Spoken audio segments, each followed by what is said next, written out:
तो दाल अपनी दोस्तों के साथ दरख्तों के पास खेल रही थी। खेलने के बाद जल्द ही वो घर वापस चली गई।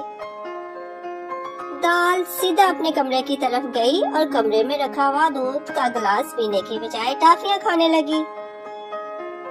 दाल की अम्मी दाल के कमरे में गई और देखा कि दाल ने दूध नहीं पिया और दूध का गिलास वैसे ही पड़ा हुआ है।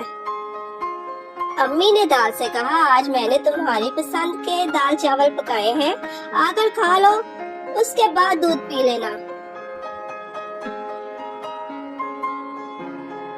दाल ने अम्मी को बताया, मेरे दांत में बहुत दर्द है, मुझसे आज खाना नहीं खाया जाएगा। दाल की अम्मी ने उसे दांत दर्द की दवाई दी, लेकिन दाल के दर्द में कमी ना हुई।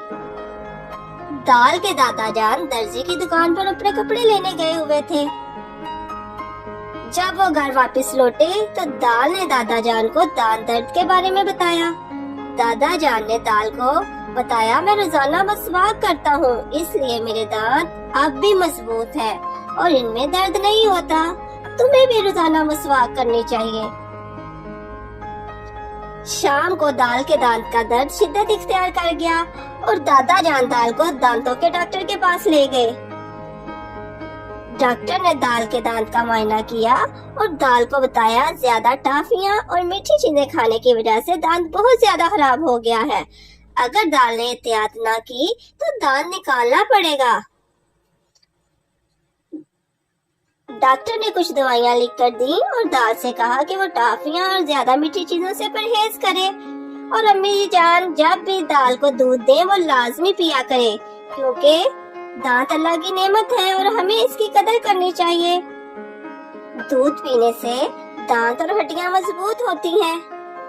दाल ने डॉक्टर से वादा किया कि वो आइंदा अपने दांतों का ख्याल रखेगी और दूध भी पिया करेगी।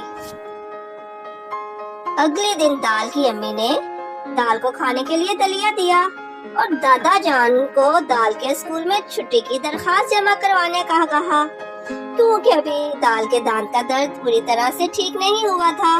इस तरह दाल की बेहतियाती की वजह से दाल की पढ़ाई का खर्च हुआ, क्योंकि उसे दांत दर्द की वजह से स्कूल से छुट्टी लेनी पड़ी।